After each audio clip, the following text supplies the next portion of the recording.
Recording in progress. Nah ya kok, aman ya kok. Aman. Kak Val udah kak? Ini Odi aku udah, mulai merekam. iya aku udah kirim permintaan tapi belum di-accept sih sama Udah. Ko. Tadi kayak Pak Audio deh. Oh Pak iya, Audio udah rekam tadi. ya request aja. Siapa tahu nanti gak kok di Pak Niko. Iya, Di-accept dulu kok, jangan Aduh. lupa. Udah. Pak Audio udah. Udah, oke. Nah, udah berarti ya. Kita mulai berarti ya. Ya, pertanyaannya jangan menyangganya jangan galak-galak ya. Saya Nggak ada, takut aman kok. nggak ada sangka menyangka kok Pak. masalahnya kalian sarjana hukum ini repot saya nih.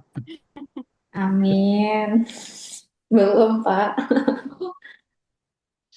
Oke, sudah. Udah kak. Yuk kita doa dulu yuk. Hmm.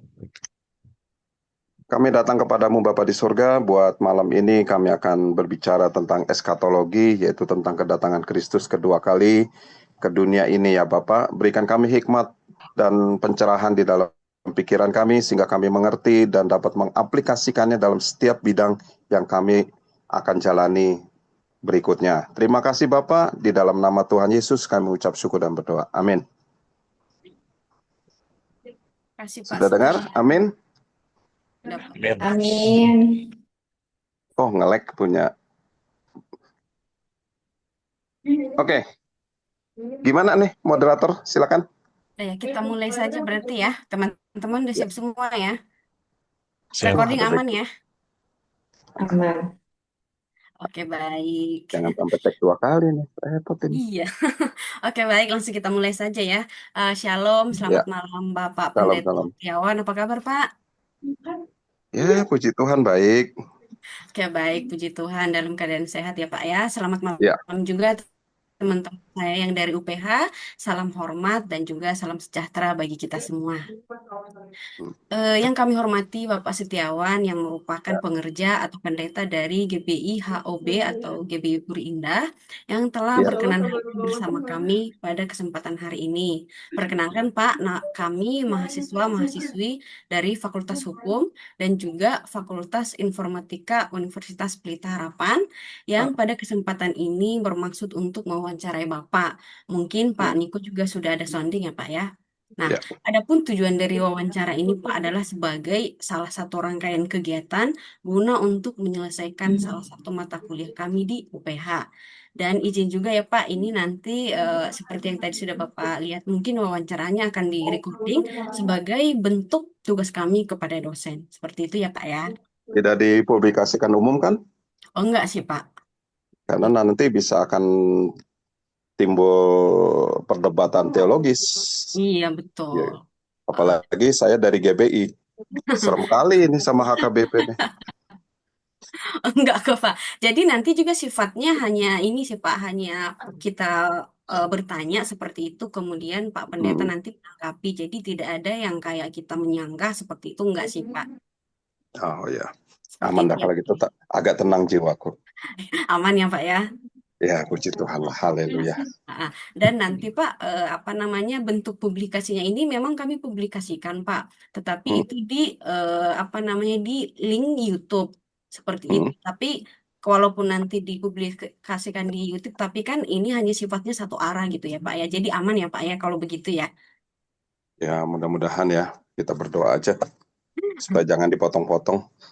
Oke, baik, Pak. Oke, Pak, sebelumnya biar diskusinya lebih hangat gitu ya, Pak. Ya, perkenalkan Hmm. nama saya Sandra.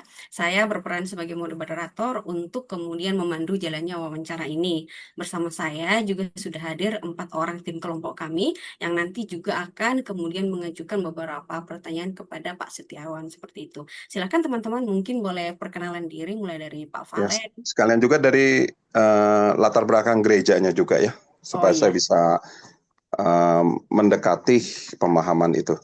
Oke, silakan teman-teman. Ya, baik Pak. Selamat malam Bapak.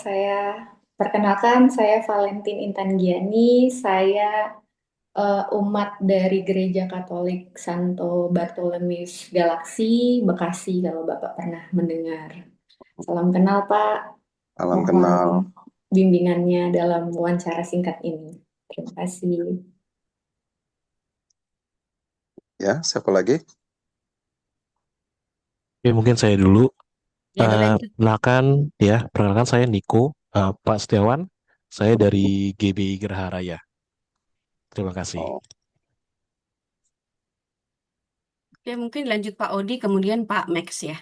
Ya, selamat malam Pak Setiawan. Saya di Bapak Julu. Saya saat ini eh, beribadah di IFJ Medan, Pak. GSCA ya? IFJ, Pak, IFJF. IFGF, Pak. Apa tuh? IFGF International Fellowship. Oh, gospel. Salam kenal, Eh, nama saya Kak Hardian. Saya Ya, saat ini bergereja di Gereja Katolik Bunda Teresa di Lipo Cikarang. Salam kenal, Pak. oke. Salam kenal juga semua. Oke, kita bisa lanjut. Next-nya. Oke, baik. Terima kasih teman-teman. Oke, Nah, saya memperkenalkan, saya Setiawan. Saya baru pendeta, ya, pendeta pembantu. Kalau di GBI ada strukturnya. Kemudian saya melayani sebagai pelayanan jemaat, pengajar guru agama juga, kebetulan nih, guru kom. Kalau di GBI, Gatot Subroto, gitu. Kita induknya di bawah Pak Niko. Gitu. Saya dari STT The Way, Tanjung Duren. Gitu. oke, baik Pak Setiawan. Terima kasih Pak atas perkenalannya. Nah, Pak, pada kesempatan kali ini, Pak, kami ingin melakukan diskusi atau wawancara gitu ya, Pak, terkait dengan Mm-mm, topik kedatangan Kristus kembali. Nah, dalam mm-mm, perspektif Bapak sebagai hamba Tuhan di GBI Puri Indah seperti itu.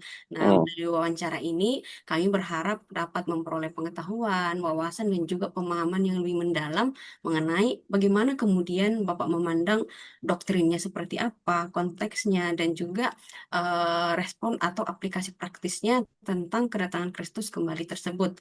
Nah, dengan demikian kita sebagai insan dapat memiliki pemahaman yang lebih holistis seperti itu, Pak, mengenai Ya, makna kedatangan Kristus tersebut. Oleh karena itu, nanti secara bergantian rekan-rekan saya akan mengajukan pertanyaan kepada Bapak ya, Pak, dan ya. akan dimulai pertanyaan pertama dari Pak Niko. Silakan Pak Niko. Oke, terima kasih Bu Chandra. Halo, selamat malam Pak Setiawan. Mungkin saya akan ada dua pertanyaan untuk Pak Setiawan. Yang pertama, di tengah pandangan masyarakat modern seperti sekarang ini, tidak sedikit yang menganggap bahwa kedatangan Kristus kembali hanyalah sebuah kiasan atau metafora. Menurut Bapak Setiawan, apa yang dimaksud dengan kedatangan Kristus kembali berdasarkan Alkitab? Terus, mengapa doktrin ini penting bagi iman Kristen? Serta apa menjadi dasar bahwa peristiwa tersebut merupakan suatu kepastian yang akan terjadi?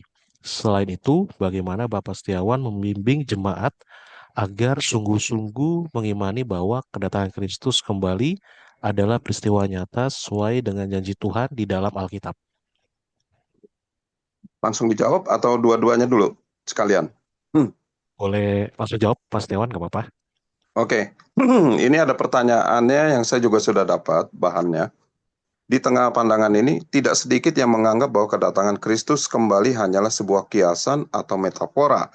Nah, sebelum saya menjawab seperti ini, kita saudara-saudara semua adalah sarjana hukum yang berbasis dengan kata-kata dan bukti, gitu ya.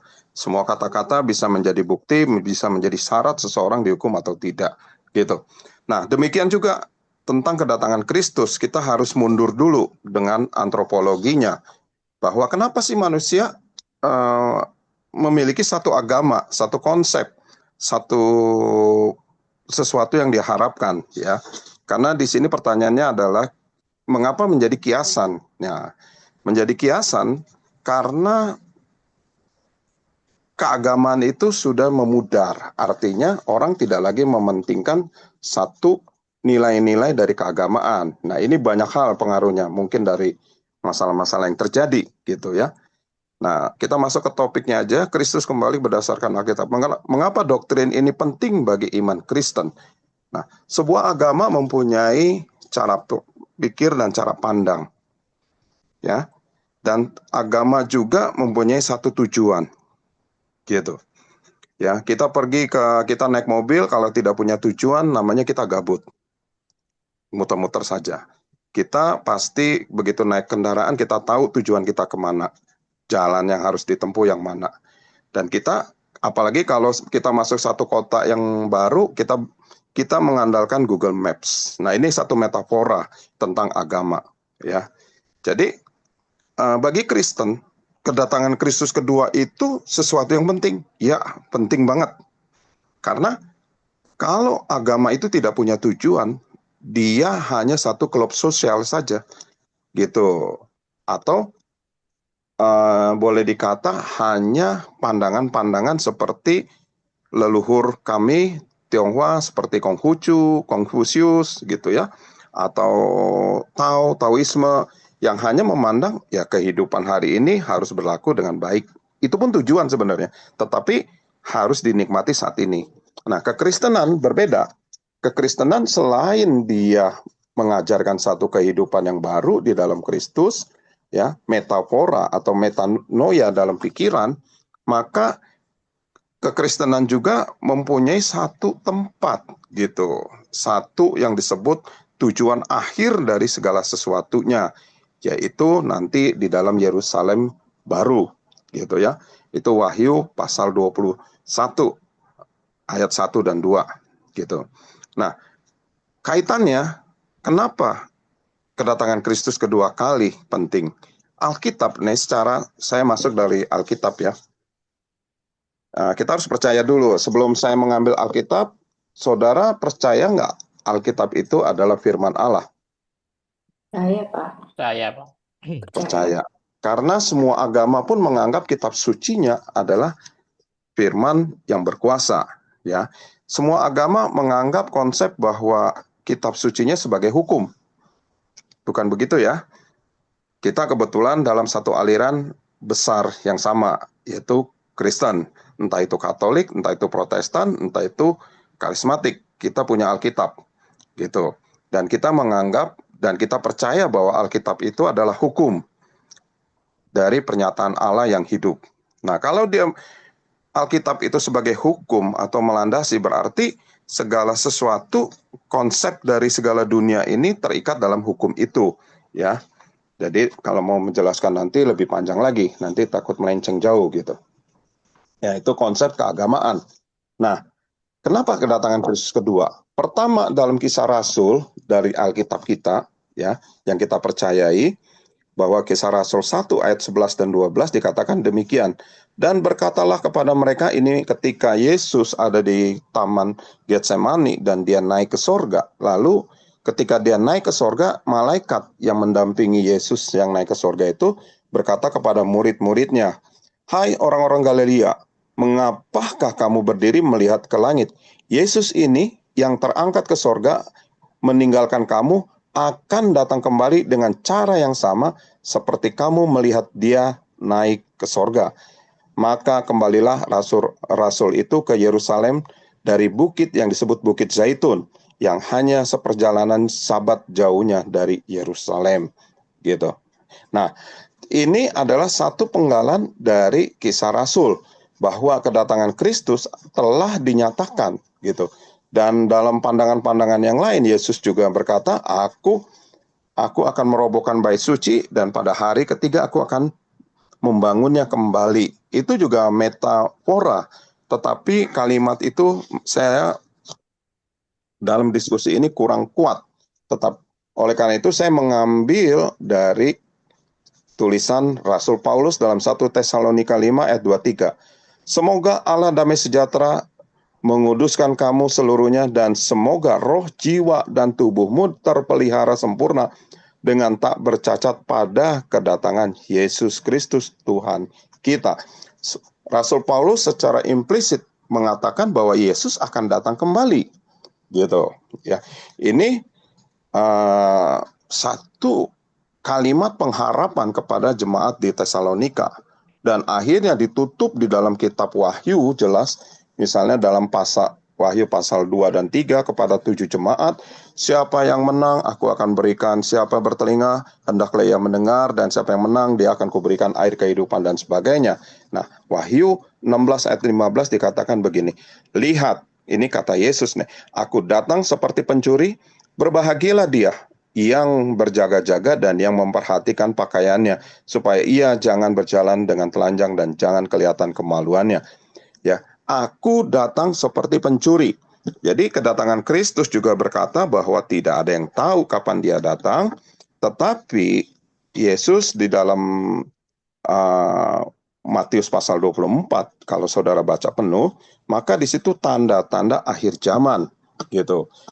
Ya, jadi kedatangan Kristus kenapa penting? Karena itu satu pengharapan bagi orang-orang percaya bahwa di dalam Yesus, di dalam agama Kristen, kita punya pengharapan bahwa Tuhan kita akan turun lagi, gitu. Kalau mau disebut makna, boleh? Boleh disebut maknanya? Kedatangan Kristus yang kedua menandakan bahwa Kristus yang kita sembah, Tuhan yang kita sembah bukanlah Tuhan yang mati, ya. Bukan Tuhan yang mati, yang Tuhan yang tidak bisa berbuat apa-apa. Justru dengan dia berkata, aku akan datang kembali, maka bahwa menyatakan dirinya adalah Allah yang hidup. Jadi kalau saudara nanti baca Alkitab di kitab Kejadian, Tuhan berbicara kepada Abraham atau kepada Yakub, akulah Allah Abraham, Allah Ishak dan Allah Yakub. Waktu dia berbicara kepada Yusuf bin Yakub, akulah Allah Abraham, Allah Ishak, Allah Yakub. Kalau dijelaskan di dalam kitab Ibrani, mengapa dia berkata demikian? Dia adalah Allah yang hidup, Allah atas orang-orang yang hidup, gitu.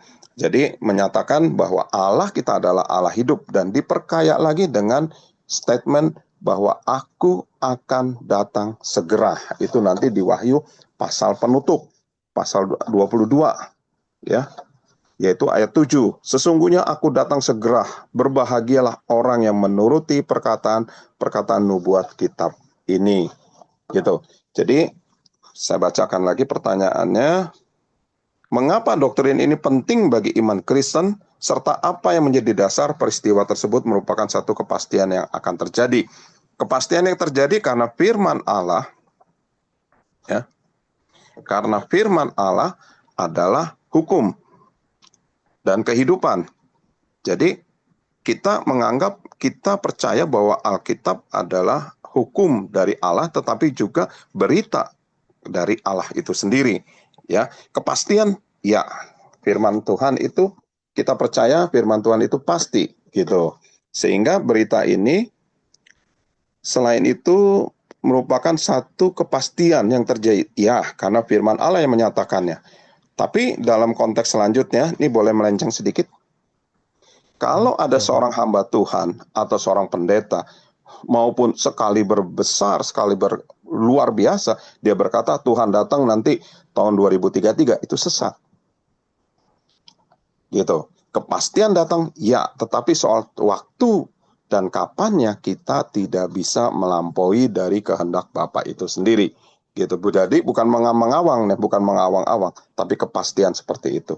Oh ya, BTW anyway, saya satu pertanyaan berapa menit nih? Kalau dilepas bisa 5 jam loh. Saya lupa loh, sorry, saya lupa, maaf. Sewajarnya aja, Pak. Ini, ini bisa lama loh kalau gue ini.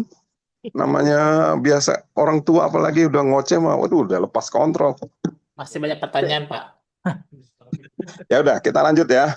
Nah, bagaimana saya membimbing jemaat agar sungguh-sungguh mengimani bahwa kedatangan Kristus kembali adalah peristiwa nyata sesuai dengan janji Tuhan di dalam Alkitab? Beberapa cara yang dilakukan oleh gereja di bawah Pak Niko adalah, pertama-tama memang Tuhan memberikan satu visi, satu rencana tahunan, bahwa beberapa tahun yang lalu dikatakan aku akan datang segera. Itu perkataan Yesus yang dikutip menjadi tema 1 tahun. Dan tema tahun ini adalah amanat agung. Artinya kita sedang berusaha bersama Tuhan untuk menyampaikan berita Injil itu sampai ke pelosok-pelosok yang belum pernah mendengar kabar Injil itu. Tujuannya adalah kalau Injil itu sudah disebarkan sampai ke pelosok-pelosok, maka kita melihat tanda-tanda zaman nanti, maka kita berharap Kristus segera datang. Itu.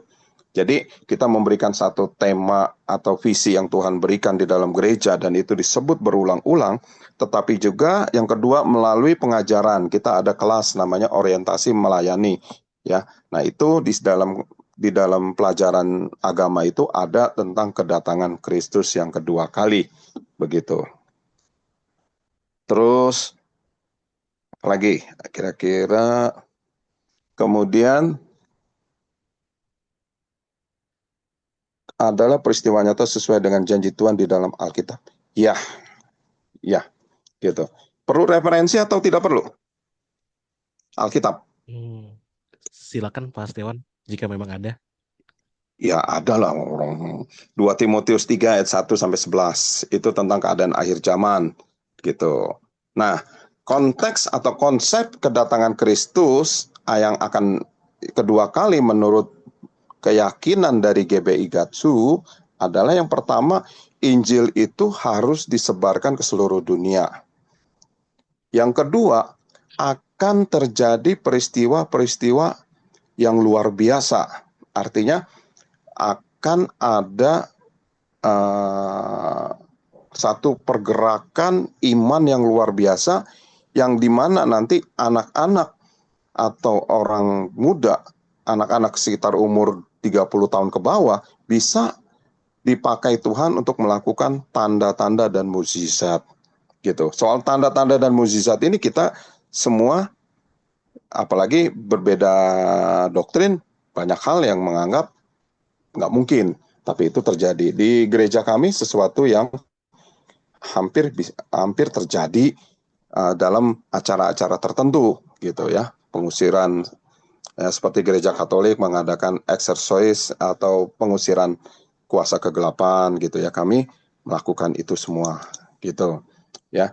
Nah, tanda-tanda ini kita berharap yang ketiga adalah akan ada satu masa kesusahan besar, gitu. Kesusahan besar. Dan yang keempat adalah akan terjadi di tengah-tengah masa kesusahan besar itu akan terjadi yang namanya rapture atau pengangkatan orang-orang kudus dari muka bumi ini. Itu ya. Dan gereja kami meyakini dan berdoa kepada Tuhan supaya umat dari GBI tidak diangkat sebelum terjadi masa kesusahan besar itu.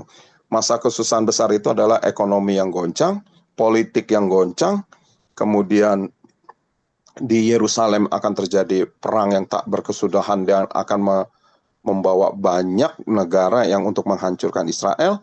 Kemudian terjadi penyiksaan bahkan pembunuhan, genosida terhadap kaum Kristen di muka bumi ini, gitu.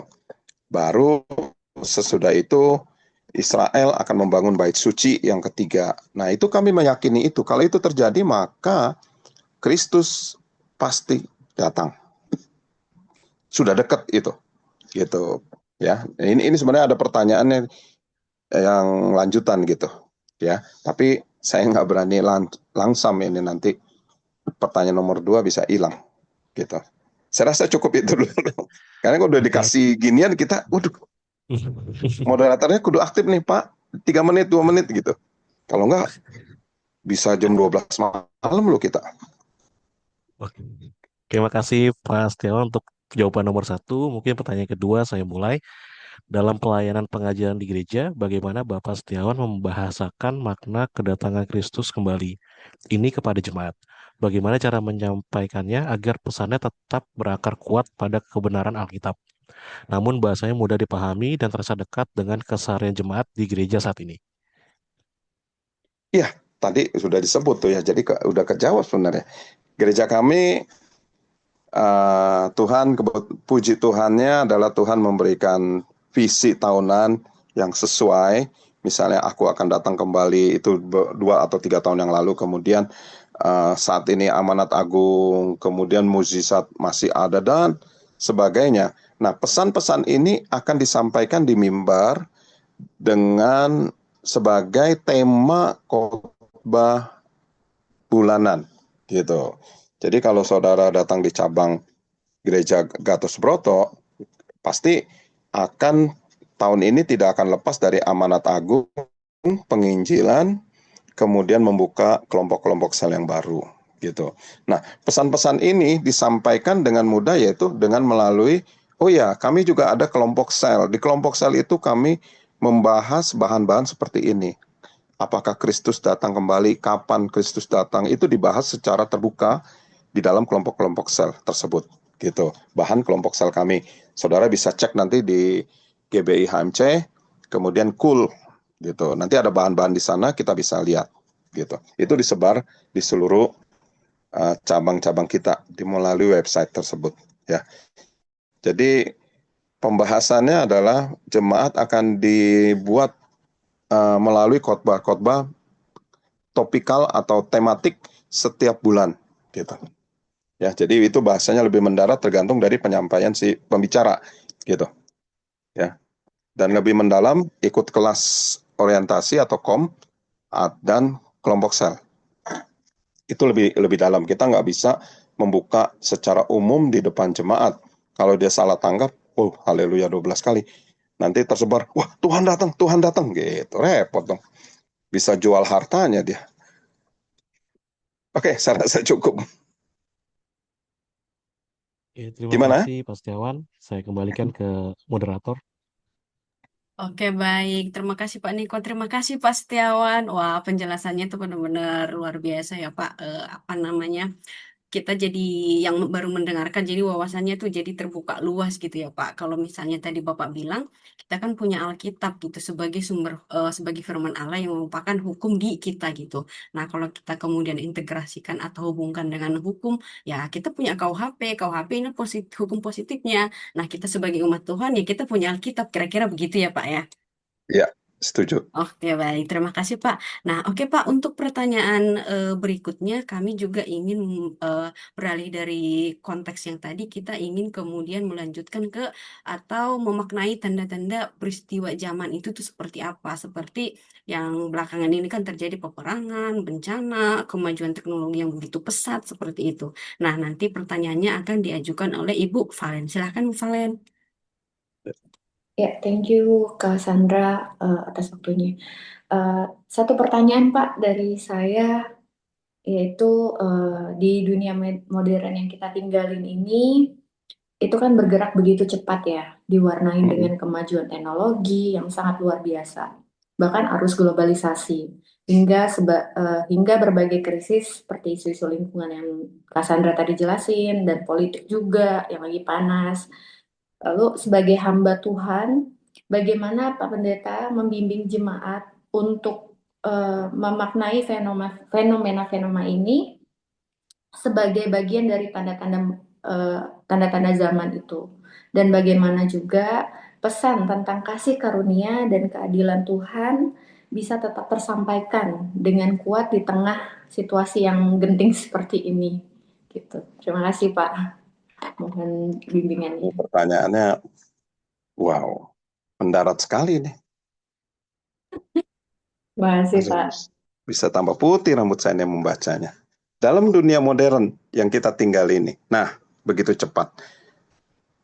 Ini ada tanda kutip di pertanyaannya adalah tanda-tanda zaman. Pernahkah saudara membayangkan misalnya di tahun 1700-an ketika Eropa dilanda penyakit, kalau nggak salah penyakit pes di akhir tahun 1700-an, 1780-an apa 1790-an, penyakit pes. Dan itu bukannya 200-300 orang, ribuan orang mati. Bahkan di Inggris, Sungai Thames-nya itu penuh dengan mayat. Gitu. Nah, saudara membayangkan kalau saudara hidup pada zaman itu, apa yang saudara pikirkan? Alkitab pernah ngomong, pada zaman akhir, di kitab Wahyu ini sebagai referensi kita soal kedatangan Kristus dan tanda-tandanya adalah di kitab Wahyu. Di kitab Wahyu dikatakan, ada binatang-binatang buas. Binatang buas ini tidak berbicara soal binatang ukuran besar, tetapi binatang buas. Virus juga termasuk binatang buas, gitu. Jadi wabah itu akan datang, akan membuat kematian yang begitu banyak.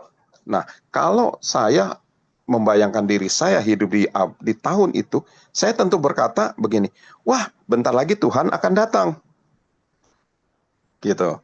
Kita naik lagi. Sekarang pasti begitu. Karena apa? Perang sudah terjadi. Perang sudah lewat. Apalagi 1700 kita sudah mengalami perang salib dari tahun 800 sampai 1000, hampir 1200 baru bersih kita tuh perang salib. Itu sekitar hampir 4 abad kita perang. Gitu. Tentu pada masa itu orang berpikir, oh perang sudah terjadi di sana. Sekarang penyakit. Wah, kita udah mau kiamat. Gitu. Kita naik lagi sekarang 1800-an akhir. Gitu. Ketika belum ditemukannya penisilin, banyak orang yang mati juga karena penyakit. Atau kita ambil lagi dah di awal 1900-an, flu Spanyol. Itu juga puluhan ribu orang mati, ratusan ribu orang mati. Gitu. Itu sekitar 2020. Sebelumnya terjadi yang namanya 2020 itu 1920 terjadi flu Spanyol. Setelah dunia mulai aman dari flu pandemi itu, krisis global 1939. Krisis global. Habis perang dunia pertama terjadi krisis global. Wah, gitu. Kita menganggap wah ini perang bakal. Habis perang ini terjadi. Wah, ini kiamat. Tanda-tanda zaman. Karena apa? Karena kita menilai menurut zaman kita pada masa kita saat ini. Seperti kita memandang zaman kita ini. Timur Tengah perang. Myanmar perang sama Thailand. Kemudian di utara Rusia sama Ukraina perang. Gitu. Afrika terjadi genosid terhadap suku dan agama yang berbeda. Apalagi sana orang Kristen lagi. Gitu. Karena di dalam kalau nggak salah di dalam Matius 16 dikatakan pada masanya nanti kamu akan dicari untuk dikucilkan dan ada beberapa orang akan membunuh kamu dengan pandangan bahwa ketika dia membunuh orang Kristen dia telah berbakti kepada Tuhan, gitu ya. Nah, kita memandang tuh zaman-zaman itu sebagai satu tanda-tanda zaman, gitu. Nah, kalau sayangnya saudara adalah sarjana hukum. Kalau sarjana teologi dikasih tahu.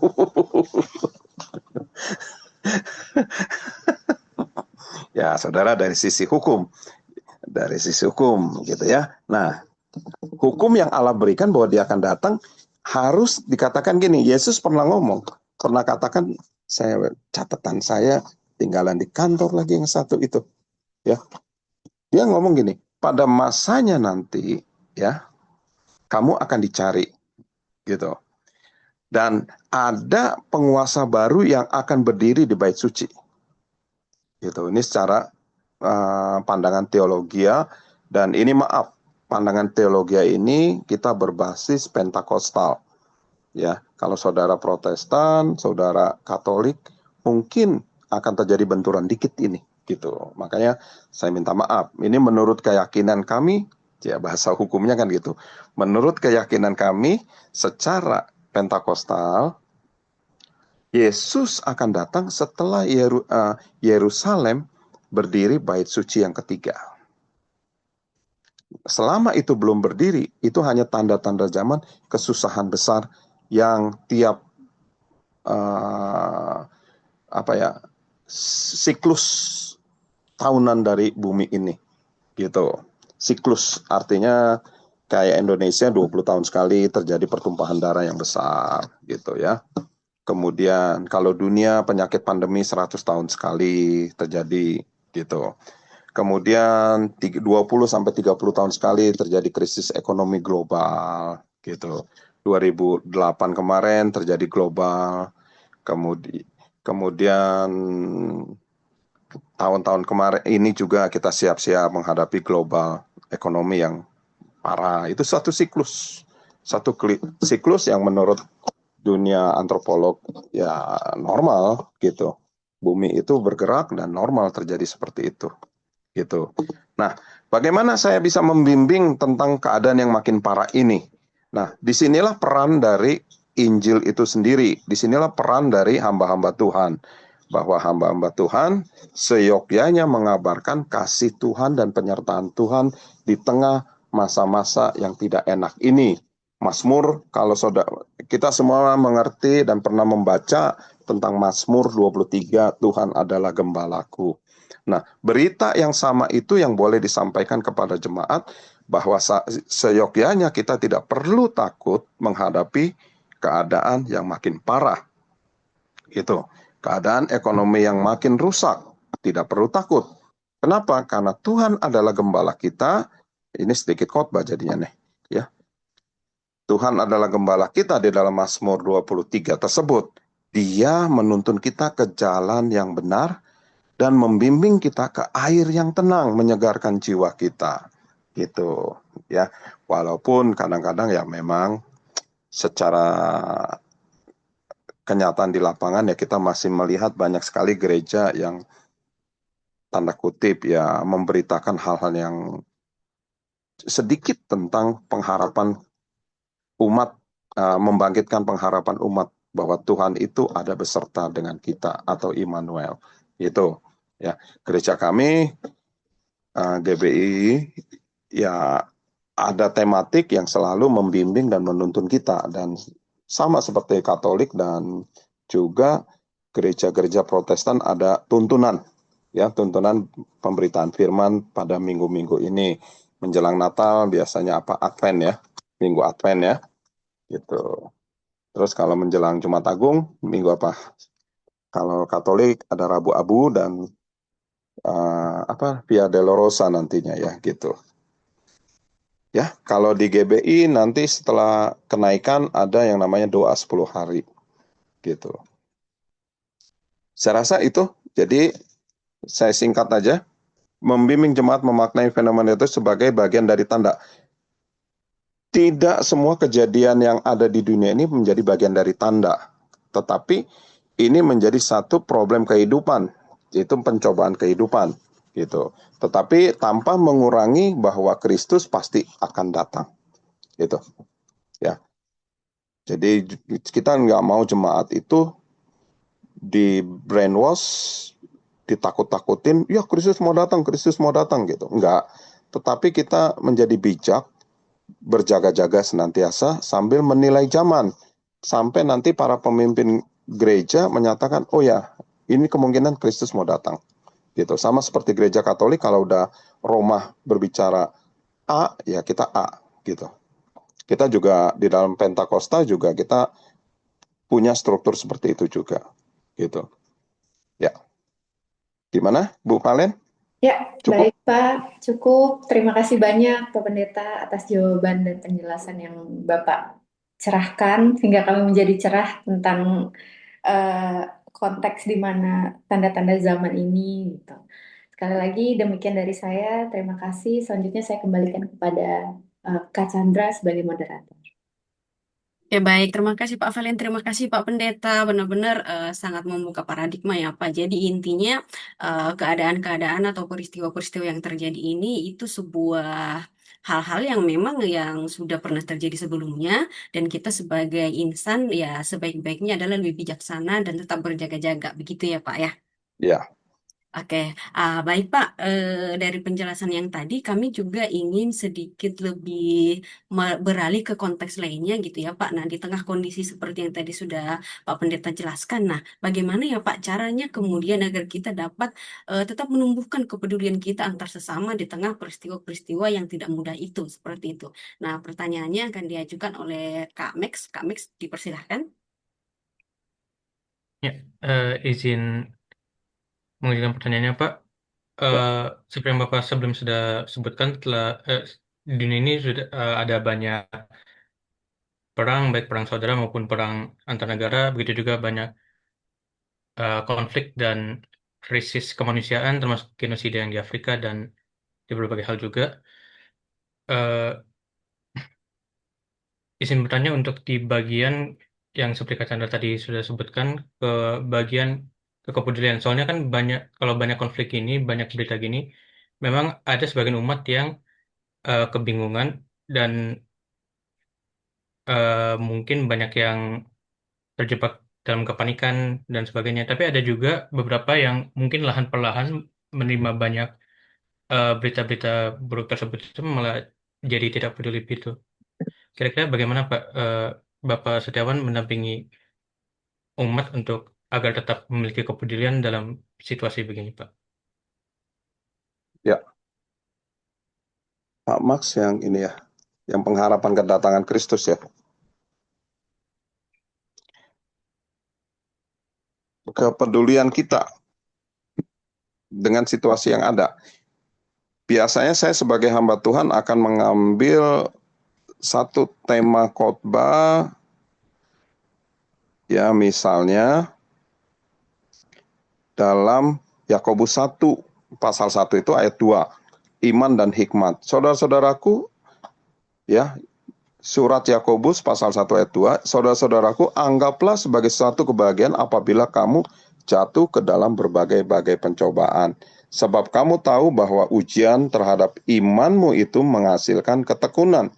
Dan biarkanlah ketekunan itu memperoleh buah yang matang, supaya kamu menjadi sempurna dan utuh dan tak kekurangan suatu apapun, dan bla bla bla dan selanjutnya. Kemudian di bagian lain, misalnya di dalam perjanjian lama, di dalam Ulangan pasal 8, ya, ayat 2 dikatakan gini, ingatlah kepada seluruh perjalanan yang kau lakukan atas kehendak Tuhan Allahmu di padang gurun selama 40 tahun ini, dengan maksud merendahkan hatimu dan mencobai engkau untuk mengetahui apa yang ada dalam hatimu, yakni apakah engkau berpegang pada perintahnya atau tidak. Jadi Yakobus pasal 1 ayat 2 dan Ulangan 8 ayat 2 itu senada. Artinya senada adalah bahwa kita dicobai, kita jatuh ke dalam pencobaan, kita jatuh ke dalam penderitaan yang sesungguhnya adalah kita buat sendiri, gitu. Jadi kadang-kadang satu masalah, satu konflik terjadi karena sebab dan akibat yang terjadi. Begitu juga kejadian alam itu pun sebab dan akibat kita. Dalam pandangan misalnya di dunia teologi ada namanya green theology. Artinya teologi yang memandang bahwa Allah itu juga yang mengasihi bumi seutuhnya, gitu.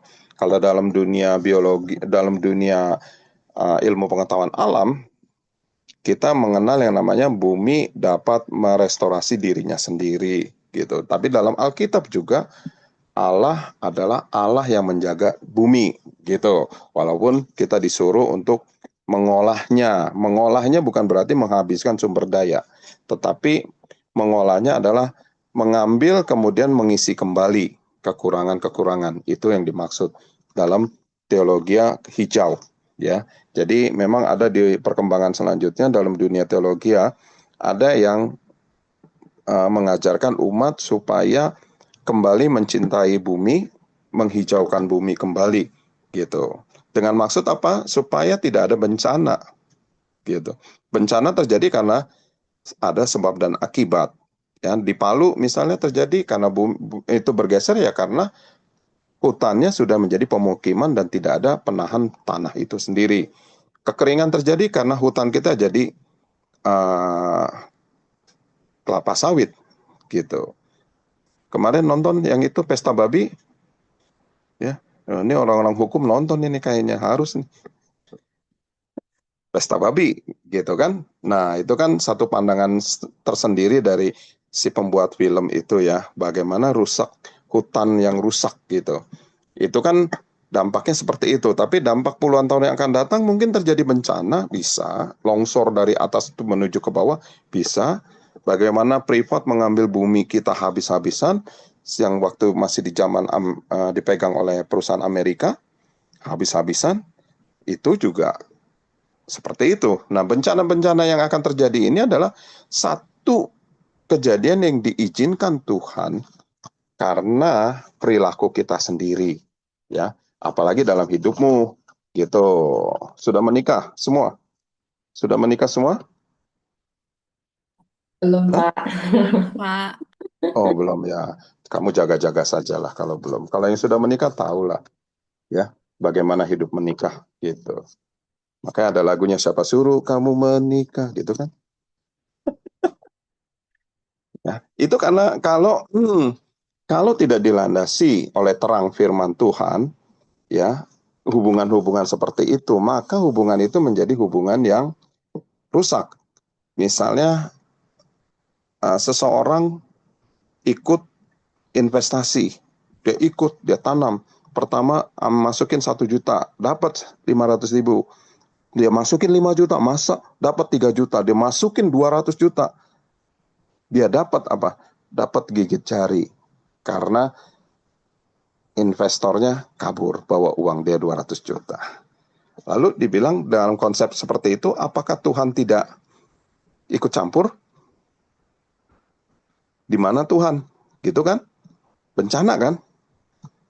Gitu. Waktu dapat untung nggak ditanya, atau wah ini dari Tuhan gitu. Enggak, banyak kan wah ini usaha saya berhasil. Tapi begitu 200 juta dibawa kabur orang, di mana Tuhan ini? Waduh, saya sudah ke gereja dari kecil sampai gede. Di mana Tuhan saya? Gitu. Nah, makanya sebab itu saya bilang Ulangan 8, keadaan bangsa Israel harus berjalan 40 tahun, yang seyogyanya hanya 7 hari dari Mesir sampai ke tanah Kanaan. Tetapi mereka harus 40 tahun. Tuhan punya maksud merendahkan hatimu dan mencobai bangsa Israel untuk mengetahui apa yang ada di dalam hatinya. Jadi orang dalam kesusahan baru ketahuan dia punya iman atau tidak. Gitu. Yakobus pasal 1 ayat 2 dan seterusnya, ya, kalau dibaca nanti ayat 7, kamu dicobai karena keinginan-keinginanmu, dan keinginan-keinginan itu tidak ditanya kepada Tuhan, tetapi kamu menganggap keinginan itu sebagai sesuatu yang perlu dijalankan. Gitu. Nanti saudara bisa baca di Yakobus pasal 1 ayat 7 kalau nggak salah, gitu. Ya. Tetap. Nah, maksudnya dari ini adalah, ya, maksud dari Yakobus adalah gini, kita serakah. Intinya itu aja. Ya, makanya yang belum nikah jangan lihat oh dia ganteng atau dia kaya, atau kalau bisa dia ganteng dan kaya gitu langsung nikah. Jangan juga.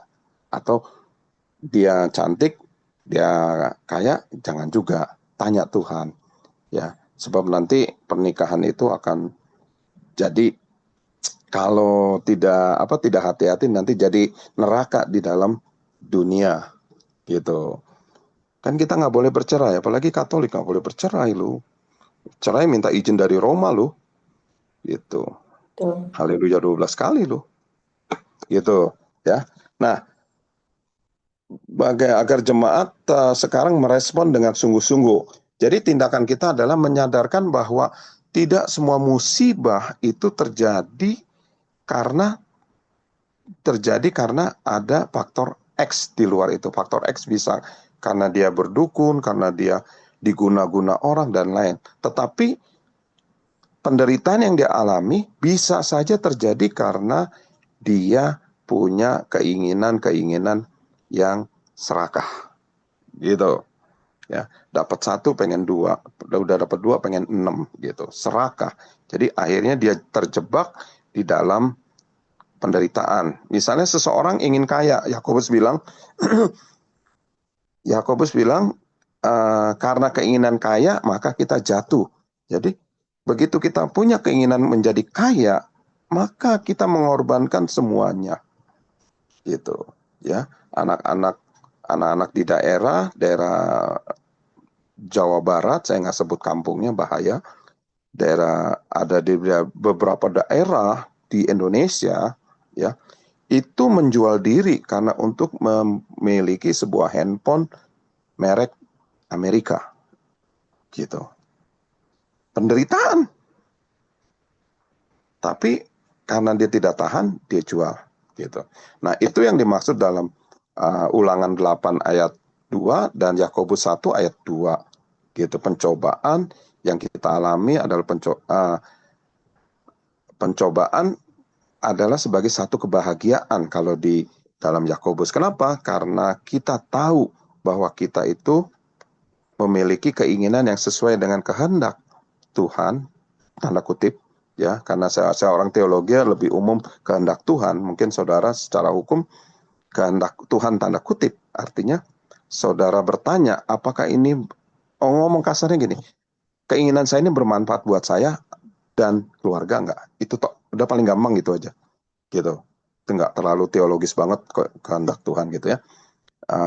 Saya punya handphone, ini berguna buat saya enggak? Handphone yang ukurannya misalnya yang middle class cukup nggak buat saya? Atau saya harus yang flagship, yang di atas 10 juta, 20 juta? Atau saya punya handphone yang di bawah 10 juta, di atas 5 juta, oh buat saya cukup, silakan. Jangan anak SD diambil, dikasih handphone iPhone 17, yang harga 17, 19 juta. Oh haleluya 12 kali itu. Ya, nah itu dia maksudnya, kita bisa jatuh, kita bisa menderita karena keinginan kita yang tidak sesuai dengan kondisi kita. Gaji 5 juta atau gaji 3 juta pengen punya handphone flagship. Nggak apa-apa dah, ngutang-ngutang lah. 4 tahun loh tiap bulan bayar. Gitu. Ya. Nah itu yang penderitaan-penderitaan yang tanda kutip, penderitaan-penderitaan seperti itulah yang sebenarnya Alkitab mau bahas, lu nggak perlu ke sana. Gitu. Tapi kalau sudah ngalami, ya lu berbahagia. Karena dari penderitaan itu kita tahu siapa diri kita dan siapa Tuhan kita. Gitu. Kira-kira kayak gitulah. Ya. Gimana Pak Max? Pak Maxwell? Baik Pak, sebenarnya tadi cukup menjawab. Mungkin bisa izin bertanya dikit aja Pak, konfirmasi dikit. Itu Bapak jawab pertanyaan 3 nomor 1 bukan Pak? Ya. Terutama bagaimana motivasi mereka berani mengambil keputusan iman. Ya. Kalau Pak, maaf Pak, saya ini pertanyaan 2 nomor 2 Pak. Pertanyaan 2 nomor 2. Mengajarkan tentang kedatangan Tuhan di tengah umat yang sedang memikul beban berat justru membutuhkan kepekaan tersendiri. Sebagai hamba Tuhan, bagaimana saya merangkul mendampingi jemaat yang sedang berhadapan dengan kehilangan atau ketidakpastian hidup. Nasib seperti apa yang diberikan agar janji kedatangan Kristus itu nyata dan mampu menopang. Bukan Pak, maaf, izin saya mengitukan pertanyaannya. Ya. Melihat banyaknya peristiwa memprihatinkan akhir-akhir ini seperti peperangan, bencana alam, hingga krisis kemanusiaan, tentu tidak sedikit jemaat yang bertanya-tanya, sebagai hamba Tuhan, bagaimana Bapak Setiawan mendampingi umat dalam memaknai peristiwa-peristiwa ini sebagai tanda-tanda zaman dengan bijak? Bagaimana menolong mereka agar tetap memiliki kepedulian tanpa harus terjebak pada kepanikan atau penafsiran yang berlebihan? Oke, sorry. Ya, melihat banyak yang ini ya, peristiwa ya. Oke, sorry. Saya lihatnya yang Pak Max yang bawah nih, saya ternyata yang nomor 2 dari, berarti saya pikir ini punya Valentin tadi. Ya, melihat banyaknya ini, bagaimana Bapak Setiawan mendampingi umat dalam memaknai peristiwa ini sebagai tanda-tanda zaman dengan bijak. Tadi saya sudah sebut tentang penyakit atau peristiwa keadaan yang berat dari zaman ke zaman, dan kadang-kadang orang menganggap itu sebagai tanda-tanda zaman, bahwa ini tanda-tanda zaman. Kita sepakat dulu, ini tentang Kristus datang yang kedua kali, atau betul ya? Betul ya? Betul, Pak. Betul ya? Oke. Nah, tiap-tiap zaman, tiap-tiap masa, orang akan memandang satu kejadian global sebagai tanda-tanda awal dari kedatangan Kristus. Nah, Saya lebih condong di dalam Alkitab ini ditulis di dalam 2 Timotius 3 ayat 1 sampai 11 dikatakan demikian. Ini saya melihat dari segi manusianya aja. Keadaan manusia pada akhir zaman. Ketahuilah pada hari-hari terakhir akan datang masa yang sukar. Manusia akan mencintai dirinya sendiri dan menjadi hamba uang. Mereka akan membual dan menyombongkan diri. Mereka akan menjadi pemfitnah. Mereka akan berontak terhadap orang tua dan tidak tahu berterima kasih dan tidak mempedulikan agama. Tidak tahu mengasihi, tidak mau berdamai, suka menjelekan orang, tidak dapat mengekang diri, garang dan sebagainya. Nah, tanda-tanda ini sudah ditulis oleh Rasul Paulus kepada Timotius. Ini diperkirakan di antara tahun 40 sampai 50 Masehi ini dibuatnya nih, gitu. Ya, ditulis surat ini. Jadi di awal abad pertama Paulus sudah menginspirasi keadaan manusia pada akhir zaman, ya. Nah, keadaan ini menjadi acuan atau pegangan banyak hamba Tuhan, banyak kita tentang kedatangan Kristus yang kedua. Keadaan ini terjadi semua enggak gitu. Nah, kalau ini sudah terjadi berarti secara moral manusia sudah mulai seperti itu, ya. Kemudian apa yang saya harus lakukan dengan umat?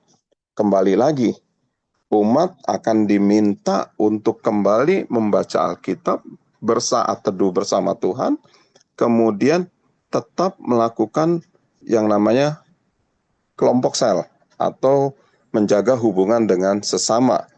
Kalau jemaat itu dibiarkan sendiri, ya, beberapa gereja atau beberapa jemaat tidak mau mengikuti program gereja seperti kelompok sel, dia seperti domba di tengah serigala, gitu.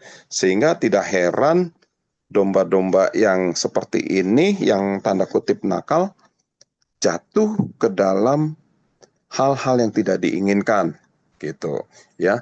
Misalnya dia menghadapi tekanan hidup ekonomi tanpa bantuan seorang rohaniawan, dia menganggap hidupnya selesai. Atau seseorang yang mengalami penganiayaan atau bully atau perundungan di tempat kerja, di sekolah, dia berpikir dunianya sudah selesai. Padahal bagi kita tahu bahwa itu bukan akhir dari segalanya. Bahkan apalagi kalau seorang anak yang karena tidak punya pulpen dia bunuh diri atau tidak punya pensil dia bunuh diri, ya ini menjadi pertanyaan terhadap keluarga itu. Bagaimana anak itu bisa mengambil keputusan itu? Nah, itulah kita menganjurkan kepada jemaat kita untuk ada di dalam pembinaan gereja melalui kelompok sel. Jangan lupa juga datang tiap minggu ke gereja untuk mendapat pemberitaan, gitu, ya. Dan puji Tuhannya kalau gereja itu memiliki tematik tiap bulan yang terarah dan terukur, sehingga jemaat dapat dibangun iman, pengharapan, dan kasih kepada mereka. Dan biasanya juga di gereja kita mengadakan bukan hanya peduli bagi umat agama lain, tetapi juga kepada umat kita sendiri, gitu. Ya, biasanya kalau saya menyampaikan itu, pesan-pesan itu kepada gereja-gereja di luar GBI Puri, saya menyampaikan kalau Natal jangan lupa nih teman-teman, satu gereja yang perlu dibantu gitu. Ya, ini membangkitkan kepedulian sesama, tetapi juga saya bicara bagi saudara yang dibantu, jangan berharap tahun depan menerima lagi. Rubah dirimu, doa, Tuhan kita luar biasa. Tuhan pasti membuka jalan untuk saudara dapat memberkati orang lain lagi, gitu. Kalau enggak nanti yang menerima akan kenikmatan tiap tahun menerima terus, gitu, ya. Saya rasa itu, ya, untuk tanda-tanda zaman tadi saya sudah jelaskan yang tentang sakit penyakit. Saya pikir tadi punya Ibu Valentin. Sorry Pak Max, ya, saya minta maaf, gitu. Oke. Ya, Silakan. Bapak, terima kasih sudah menjawabnya. Saya lemparkan balik kepada Bu Chandra. Ya baik, terima kasih Kak Max dan juga terima kasih penjelasan yang sangat-sangat mendalam ya Pak Setiawan ya.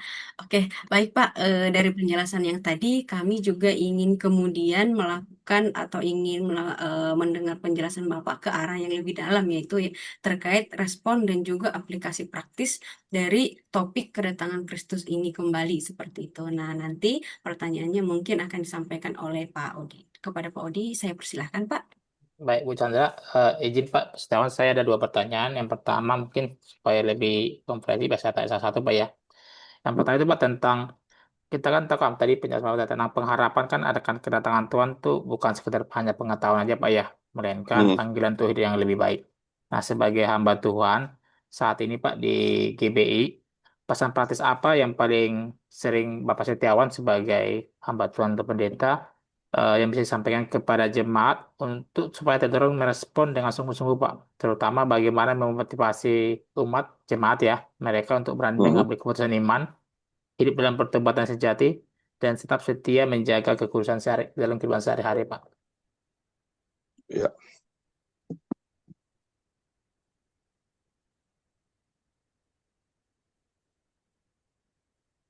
Ya, ini kembali lagi kita mengulang lagi nih ya. Pengharapan bisa timbul ya, karena kembali lagi dia harus memiliki satu iman. Iman itu bisa timbul kalau dia mendengar suara pemberitaan Alkitab, pembacaan Alkitab, gitu ya. Jadi kita akan menghimbau supaya iman mereka bisa timbul adalah dengan membaca Alkitab, gitu.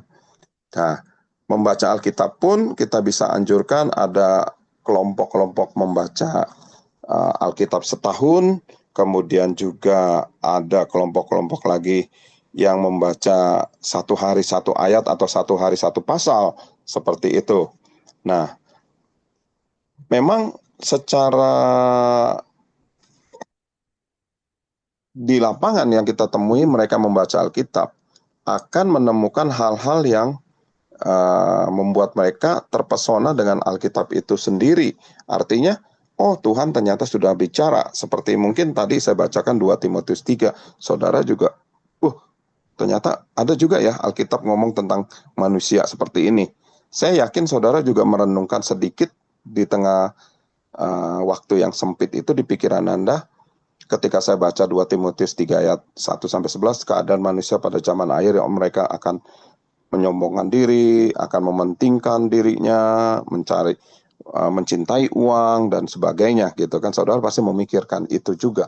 Nah, hal-hal demikian itu yang kita pancing, yang kita buat di pikiran mereka supaya timbul metanoia atau perubahan di dalam pikiran bahwa pertama, kedatangan Kristus bukan berita bohong, sungguh-sungguh, tetapi juga di kedatangan Kristus berarti adanya penderitaan secara global, gitu ya. Kedatangan Kristus pasti terjadi, tetapi kedatangannya menurut Alkitab akan ada masa-masa yang sukar yang harus kita jalani. Ya, masa-masa sukar yang harus kita jalani adalah untuk menguji hati kita apakah tetap percaya atau tidak. Dan kalau kedatangan Kristus yang kedua, masa-masa yang sukar itu jauh melebihi berkali-kali lipat dari keadaan yang saat ini sedang terjadi. Gitu, ya. Contoh kecil ketika di Suriah ISIS berkembang, berapa banyak pemuda-pemuda yang harus mati syahid di sana, entah itu ditembak, entah itu ditikam dengan pisau dan lain sebagainya. Itu penderitaan yang sudah besar sekali, gitu. Nah,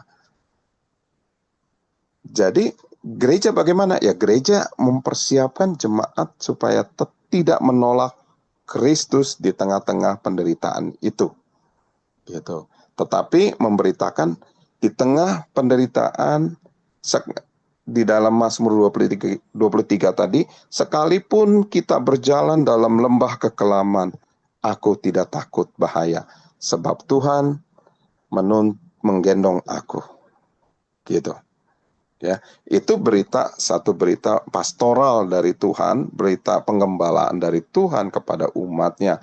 Di bagian yang lain, misalnya dalam Yohanes dikatakan, kalau kamu minta, maka kamu akan menerima, dalam Matius, ya, dalam Injil Matius. Dalam Yohanes, kalau kamu tinggal di dalam aku, ya, Yohanes 15, kalau kamu tinggal di dalam aku dan firmanku tinggal di dalammu, kamu tinggal di dalam aku, maka mintalah apa saja kamu akan diberikan. Matius 6 ayat 33, ya. Carilah dahulu kerajaan Allah dan kebenarannya, maka semuanya akan diberikan. Itu satu kalimat-kalimat pastoral yang Tuhan berikan. Yohanes 10, akulah gembala yang baik yang mendengar atau mengenal suara domba-dombanya. Berarti Tuhan mengenal kita.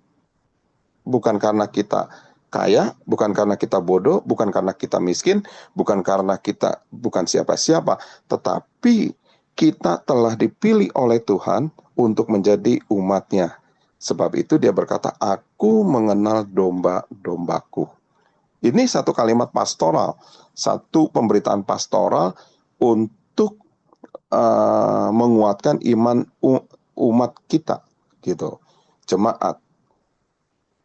Jangan nanti lagi susah dibikin susah lagi, ya, kayak di negeri Konoha gitu ya, sudah susah pajaknya berlimpah-limpah gitu, repot gitu. Negeri Konoha ya saya sebut ya, bukan, saya nggak tahu tuh negeri Konoha, katanya ada di ujung mana gitu ya. Nah, tetapi sebagai hamba Tuhan kita menguatkan iman. Penderitaan yang kita alami adalah penderitaan biasa saja yang tidak melebihi kekuatan kita. 1 Korintus 10 ayat 13. Gitu. Ya, kira-kira seperti itu untuk pertama. Ya, saya mau pertanyaan kedua, Pak Setiawan. Ini mungkin terkait lebih melanjutkan pertanyaan sebelumnya. Jadi, kan dalam mengajarkan tentang kedatangan Tuhan di tengah umat itu kan tidak semuanya dalam kondisi baik-baik aja, Pak ya. Ada juga yang umat yang mungkin lagi memikul beban berat, baik dalam hal tertentu ya, dalam keluarga atau apapun, dan tentunya membutuhkan kepekaan tersendiri. Nah, bagaimana sih sebagai hamba Tuhan atau pendeta itu, Bapak Setiawan merangkul orang-orang yang berbeban berat ini, mendampingi mereka, sehingga ada nasihat tentang Kristus ini terasa nyata ke apa dalam menopang kelemahan yang mereka alami, Pak. Seperti itu, Pak. Ya, saya cari ayat dulu.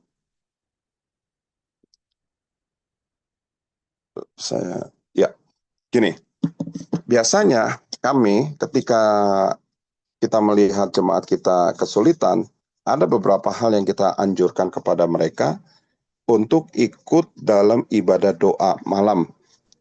Ya, doa malam itu isinya adalah ada nyanyian, ada pujian, kemudian secara Pentakostal ya, secara Pantekosta kita ada malam pujian dan penyembahan, gitu.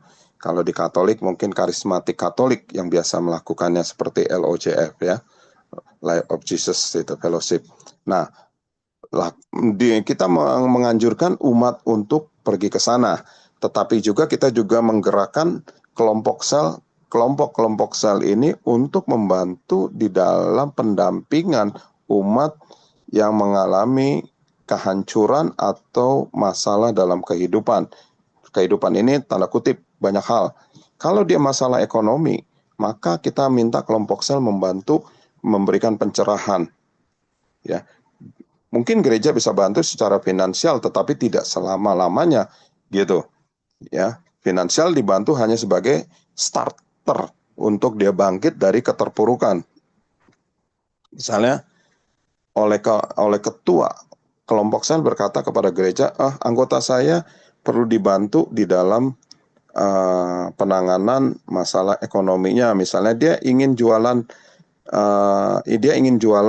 ke apa gitu.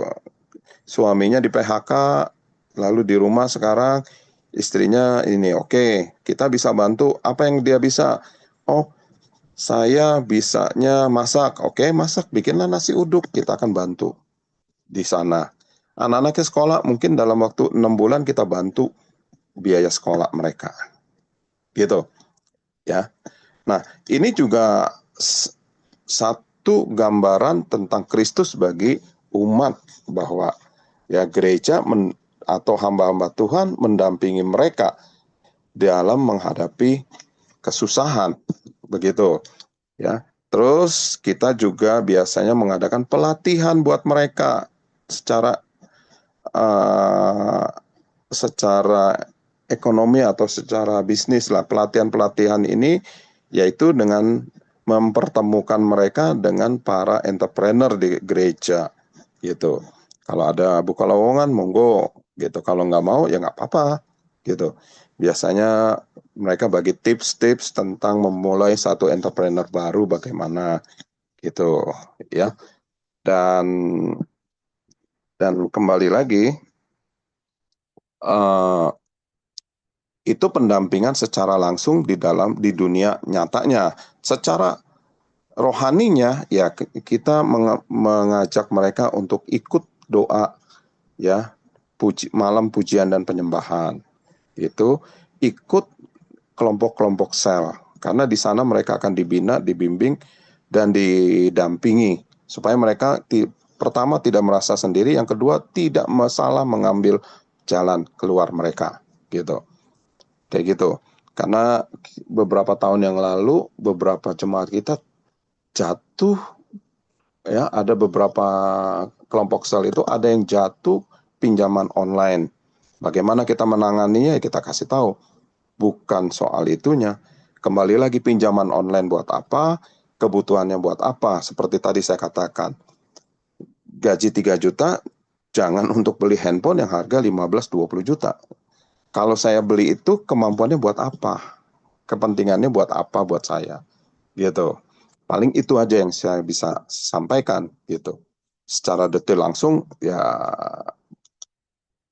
nggak bisa terbuka seperti ini. Ada banyak hal yang bisa kita lakukan sebenarnya ya.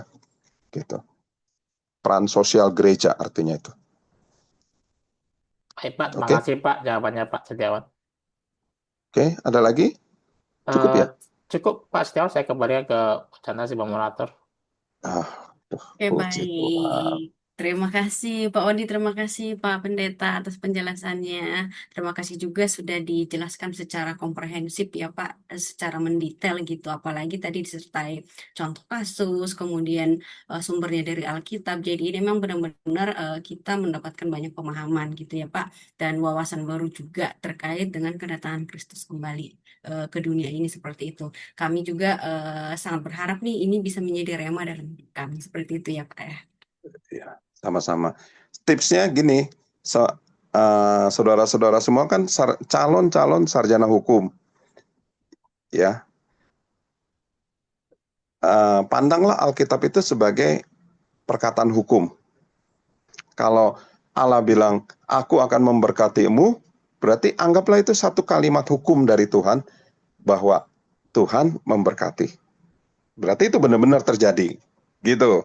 Bukan bohong-bohongan. Tidak ada kata mudah-mudahan kamu diberkati. Enggak. Apalagi kalau saudara membaca di kitab Ulangan pasal 28. Jikalau kamu mendengar suaraku, jikalau kamu pada hari ini mendengar suaraku dan melakukannya dengan sungguh-sungguh, maka berkat-berkat ini akan tercurah dalam hidupmu. Itu kalimat hukum yang harus saudara pikirkan. Itu kesulitan buat jemaat awam. Ini mah janji Tuhan katanya. Tapi kalau saudara sebagai sarjana hukum, ini hukum loh yang Tuhan berikan. Gitu, berarti hukum itu sesuatu yang harus terjadi dan pasti terjadi. Gitu. Bukannya pengharapan, bukannya mudah-mudahan gitu. Tetapi di bagian yang lain di kalimat itu juga, jikalau hari ini kamu tidak mendengarkan suaraku dan tidak melakukan perintahku, maka bencana-bencana ini akan datang. Itu hukum juga. Jadi saudara harus, saya rasa buat saudara sebagai calon-calon sarjana hukum, ini menjadi sesuatu yang lebih kuat lagi dalam hidupmu, bahwa Alkitab itu adalah bukan hanya berita kasih, tetapi berita hukum bagi dunia ini. Yohanes 14 ayat 6, akulah jalan dan kebenaran dan hidup, tidak ada seorang pun akan sampai kepada Bapa kalau tidak melalui aku. Itu kalimat hukum yang harus saudara pahami. Itu tidak bisa dirubah. gitu. Oh, datang sama Bapak bisa kalau saya berbuat baik. Enggak. Seharusnya saudara lebih mudah dan lebih mudah mengajarkan Injil sebenarnya, gitu. Saya juga belajar kalimat-kalimat hukum-hukum itu ya supaya dapat mengajar, memberi kepercayaan pada umat, kepada diri kita sendirilah, jangan umat terlalu luas, bahwa Alkitab adalah hukum buat saya dan itu terjadi pasti, gitu. Kayak KUHP ya terjadi kalau diproses, gitu. Saya menjelekkan seseorang, kalau tidak ada laporan tidak terjadi, ya hanya gosip. Tapi kalau gosip itu dibuat laporan, bisa terjadi pencemaran nama baik, perbuatan tidak menyenangkan, pemfitnaan terjadi. Alkitab pun sama. Kalau hanya dengar aja, ya tidak terjadi apa-apa. Saudara harus mempercayainya dengan iman, diproses. Maka itu terjadi. Wah, berkat. Gitu. Ya, Amin. gitu. Saya jadi mau mewek nih Pak mendengar penjelasan Bapak. Bapak kan tadi bilang ya setiap pasal yang ada di setiap ayat yang ada di Alkitab itu hukum kita gitu. Padahal jujur saya pribadi selama ini ketika ada case misalkan dengan berita apa, saya berburu mencari pasalnya di KUHP berapa gitu ya Pak. Tapi ternyata di sisi lain ketika mungkin kita terjadi satu masalah atau apa, kita nggak buru-buru mencari sebenarnya kebenarannya ada di Alkitab mana, ada di ayat mana gitu. Jadi saya benar-benar seperti mau mewek gitu Pak jadinya. Nanti kasusnya seperti yang datang ke gereja Manchester ini. Itu hanya apa namanya pengalaman yang memang saat ini saya rasakan gitu sih Pak. Ya puji Tuhan. Jadi ya saudara lebih mudah memahami Alkitab daripada orang awam. Itu aja sih. Karena saudara adalah calon-calon sarjana hukum yang mengerti bahasa hukum dan saudara mengerti kaidah hukum itu apa. Ketimbang umat biasa. Gitu.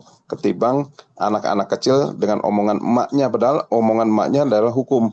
Gitu. Mandi nggak? Kalau nggak mandi, citak gitu kan. Gitu.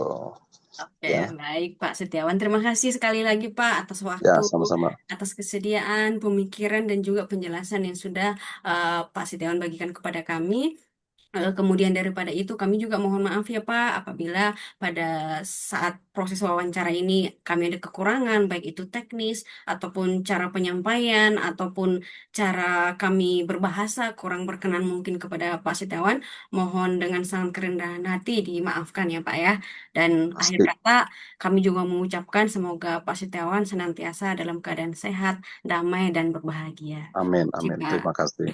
Ya, Oke, Pak, namun sebelum kita menutup acara ini, kami sangat memohon untuk kesediaan Bapak agar kemudian kita melakukan foto bersama dulu ya Pak ya, sebagai ya. evidence untuk kami laporkan nanti kepada dosen. Untuk Kak Val, boleh dibantu ya Kak ya? Oke, semuanya teman-teman lihat kamera ya. Nah, saya lepas kacamata dulu. Ya. Aslinya gini, Oke, mari lihat kamera jadi teman-teman. grogi nih, jadi grogi saya nih. Ya, 1, 2, 3. Sekali lagi. 1, 2, 3. Mau lagi nggak? Sekali lagi Kublok, ya. Gaya bebas kublok. Pak, boleh gaya bebas Pak? Bebas gimana masa gini? Iya, yang gimana aja, yang penting lucu bisa membawa kebahagiaan gitu Pak. Gini juga bisa Pak. Gini. Iya gitu Pak. Teman-teman gini semua. Niko nggak berani, Pak Niko nggak Oh, berani nih. berani tuh Pak, Gini. berani. Ayo kawal. Aku nggak bisa nanti. Ya udah, Kan dia ini aja. Ya udah kami aja. 1, 2. Sebentar. 1, 2, 3. ayah wae ini. Oke, sudah. Oke, terima baik. kasih. Terima kasih Pak Kasih Pak Setiawan. Oke, saya izin live ya. Ya, Ya, kasih Pak. Pak. Terima kasih Pak. Gimana Sehat live-nya? selalu. Oh, ini. Oke, teman-teman. Terima Oke. kasih Minum di dulu, waktu geng. yang siang ini. Luar biasa. Ini ya penjelasannya benar-benar komprehensif banget ya. Iya. Iya, Banget. yang mandi pendeta. Heeh. Ya pendeta ketemu pendeta lah ya gimana gitu ya. Ini ibaratnya kayak ibadah nih. Iya, Kayak bener, kelas Pak. nggak sih? Oh, kayak ibadah ya? Iya kayak ibadah ini. Topiknya bener. Oke. Ini udah di Eh, stop bentar. kan ya recordingnya, Kak? Belum. Belum. Saya stop dulu ya.